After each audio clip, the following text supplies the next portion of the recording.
The Five Nights at Freddy's franchise is massive, spanning over 28 games. Wait, 28 games? Dude, when were there 28 of them? Anyways, with the franchise so big and so beloved, it's guaranteed that there'll be many fan games attached to it, and oh boy, does Fnaf have a lot. GameJolt doesn't even give me a number past 10,000, so I have no idea how many there truly are. While most are discernible for noticeable reasons, others stand out for their high quality and interesting gameplay. Is that Five Nights at Candy's 4? When did they make a fourth one? How behind am I on this? Anyways, although many of these games focus on the horror aspect, seeming as they are meant to be horror games, there is a niche of people that focus on the difficulty part of FNAF fan games. Here, I introduce you to the max modes list of FNAF. Picture Ultimate Custom Nights 5020. Now, I want you to take a guess where 5020 is on the all modes list. 1, 50, 100 maybe? Well, how about 1097? This goes to show how much the difficulty in FNAF has truly been pushed, and today, I plan to climb my way up to the top of the list as well. Starting here, this is Lost Location Custom Night.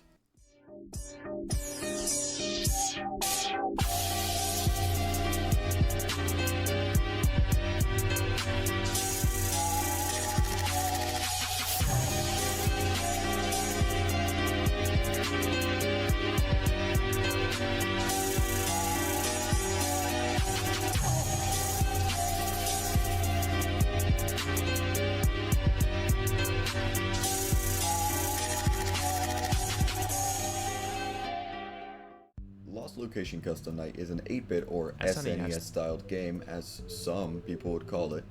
Lost Location Custom Night combines characters from several original FNAF games and compresses them down to a more classic game-styled sprite. I've always found this mode to be quite interesting and something that I wanted to look into, but understanding sound cues was always decently hard for me.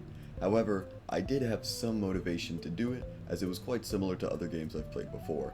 See, there are two main types of games when considering FNAF Max modes. There are cycle-based games and reactionary-based games. Reactionary games are similar to the original FNAF games, where you must react to a threat as they appear. These Max modes focus more on speed and precision, but not to say that cycle-based games don't. And for cycle-based games, games like Mod Mode or Rat and Cat All Challenges, they have a strict cycle that you must follow all night that details the order you must take things to survive. Lost Location Custom Night is a custom night rendition of Five Nights at Freddy's Lost Location, both created by Kepler. And I love Kepler. Not because she decompiled the game right in GitHub. Oh no, I can't do any of that stuff. Usually I just ask Flarix or watch a Lufu video or something. But more because she's funny and let me verify a Lost Location Custom Night mod, which got me my first verification on the AML. So she's pretty cool for that. But that being said, I don't really know how to do an AI analysis, and most of my information will be taken from either my experience or word of mouth from other people. So take everything said with a grain of salt, but understand it's still probably mostly accurate, as well as the link for Lost Location Custom Night will be in the description of the video. Guys, go check it out. It's a really fun game, I promise. The gameplay of Lost Location Custom Night is fairly similar to FNAF 3 in the ways that you lure animatronics but crank the idea up tenfold. Once you load into the game, you'll be met with this office. Here you can flash your light with space and pull up the cameras with S. Once in the cameras, you'll notice that they are all black. This is because they're off by default. However, you can press space while in the cameras to shine your light within them, kind of like FNAF 2. Once you've selected a camera, you have 3 lures you're able to place. A low lure using A, which can attract animatronics, a medium lure using W, which will hold animatronics, and a high lure using D, which will repel animatronics. Most of the time, you'll be using a high lure in this game, as it is the way to deal with Chica, Bonnie, and Foxy. These lures work similarly to the doors in the main FNAF games as they take power once they're placed down. While there are other modes in Lost Location Custom Night like the Bit, How Did We Get Here plus plus, the Bite, I guess, I'm not interested in those, nor is that what the video is about, nor can I beat them. So instead we're going to be focusing on the secondary modes this game offers, the Bitcrush modes. Now that I've finally said what I'll be doing, let's get into the game specifics, starting with the characters. There are 8 characters in Lost Location Custom Night, however in Bitcrush you only deal with 7, as Static Guy is not present and the night is exactly 6 minutes long. Starting from least annoying to most annoying characters, we have Springtrap. Springtrap will always be in every camera, and will jump scare you if you're on them for too long, kind of like Willy from Fnaf or Happy from Mr. Krabs' Night of Terror. Next we have Fredbear. Fredbear will always be in camera 3, and once active will play one of 3 laugh tracks. These can either be his normal medium pitch laugh, in which you need to place a medium lure, a low pitched laugh placing a low lure, or a high pitched laugh placing a high lure. Fredbear only takes 1 frame to get rid of, and once you place the lure you can remove it immediately after placing. Another fun fact, if you are uncertain and have enough time, you can turn on your flashlight in camera 3 and his eyes will glow the color of the lure you need to place. Also, after so many camera flips, Fredbear hallucinations will appear in your office, in which you need to flash the light to make it go away. All he does is play visual distractions and take power. You can flash your flashlight anywhere in the office and it will get rid of him.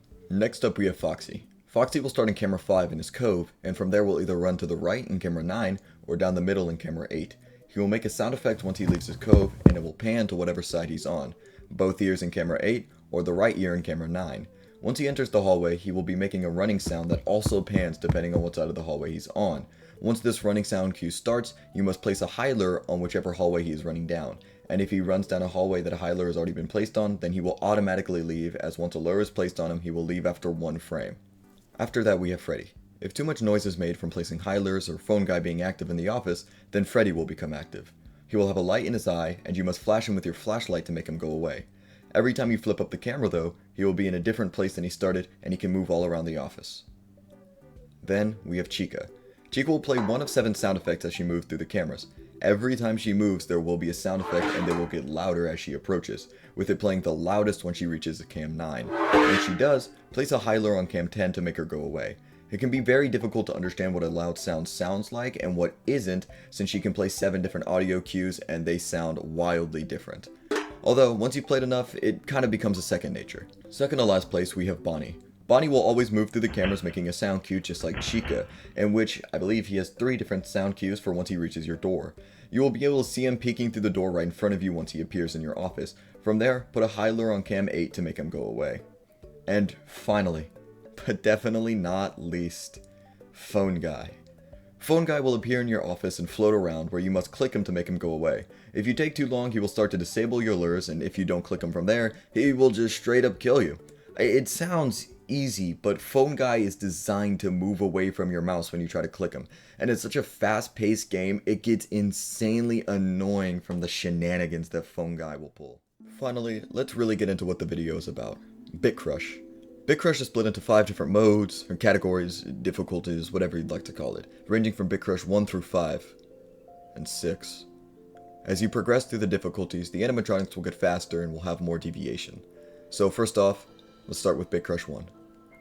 Yeah, okay, you got me. I actually didn't play Bitcrush 1. See, the issue with Bitcrush 1 and 2 is that they're just so painstakingly slow that it's about the equivalent to mental torture. But anyways, let's really start now on Bitcrush 3. Bonnie and Chica move as animatronics have traditionally, rolling a chance to move on a certain interval. This is important as power is kind of a big thing in Bitcrush, often being cited as a green run mode. Therefore, placing a lure closest to an animatronic's interval is preferred to waste as little power as possible. Using high lures for Chica and Bonnie are definitely the best way to deal with them, as you only have to place a high lure on cameras 8 and 10 versus whatever the hell goes on in no high lure runs. Oh yeah, it's probably also a good thing to mention that once Chica reaches cam 10, then high lures have no effect on her anymore, so all they do is stall her, they don't repel her, you just die. Unless you're at the end of the run and you just keep it on there and you have enough power, it's like a 550 run. Here's Zarin doing it, he's pretty good.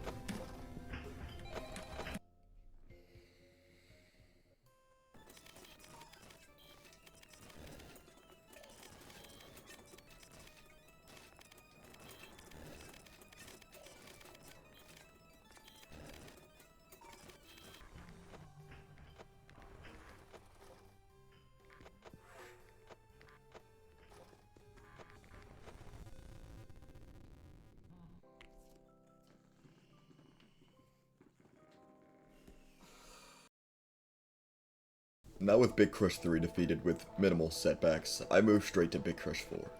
The jump between Bitcrush 3 and Bitcrush 4 is unreal. They move so much faster, it's ridiculous. It almost feels like you're playing an entirely different game.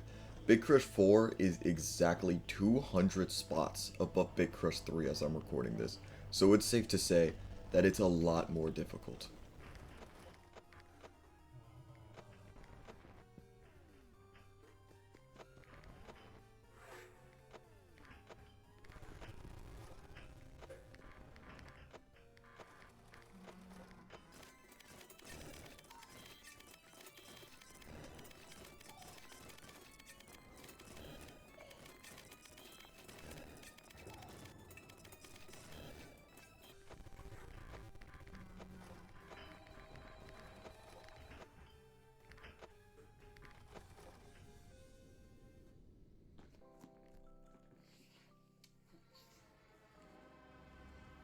And with Bitcrush 4 finally done, it was time for the moment that everyone came here for. It was time for me to finally conquer what I needed to get done since the beginning. It was time for Bitcrush 5.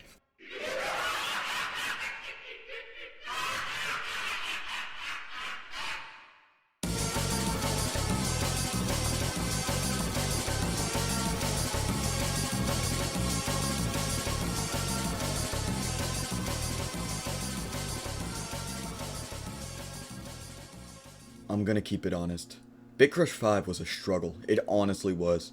The characters move so fast and it feels so inconsistent to me, and Phone Guy was the biggest problem the whole night. I've never felt so angry in such a short amount of time because it felt like every death was my fault, and it wasn't my fault because of RNG, and I felt really demotivated for playing and doing this whole channel as a whole. Here's a little compilation I have of the kind of attempts I had all night and what it was looking like for me.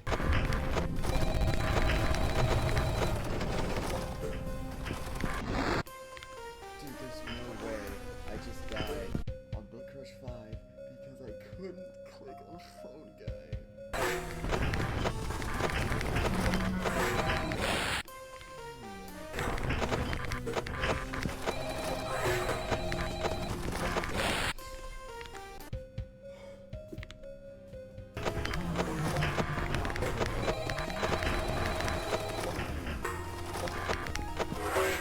Dude, oh my gosh, why do I keep dying to Phone Guy?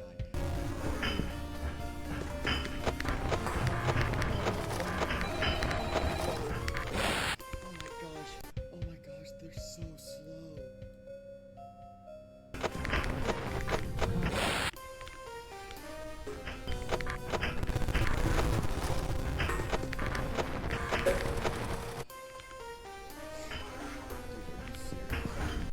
Now, I know guys, usually he'd have a tree, but I don't have a tree.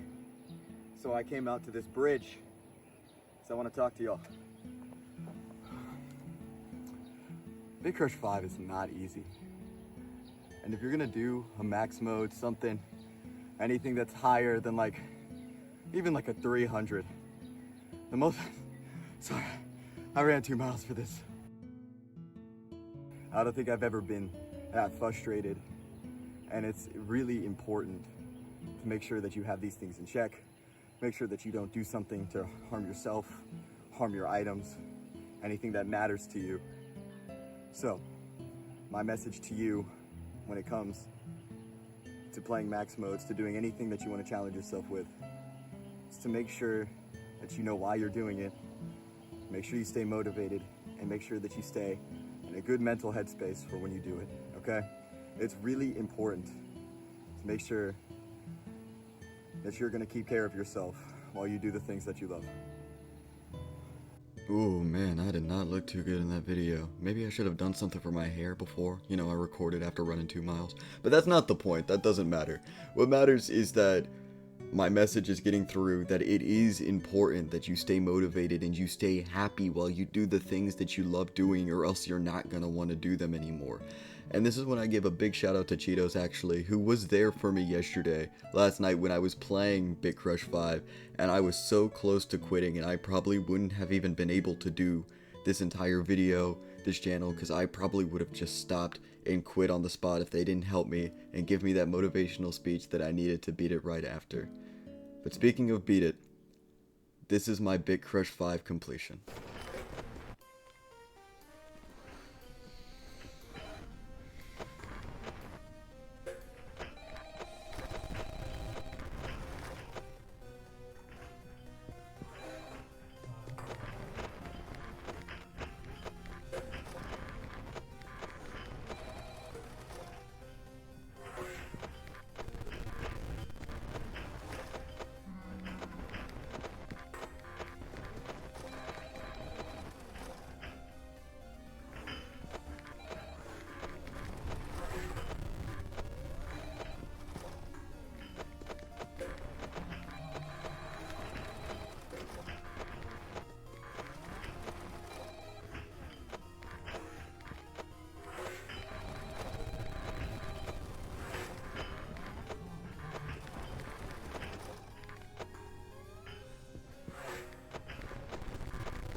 Yeah, this face cam isn't real. I'm just completely LARPing, by the way. I don't have two webcams.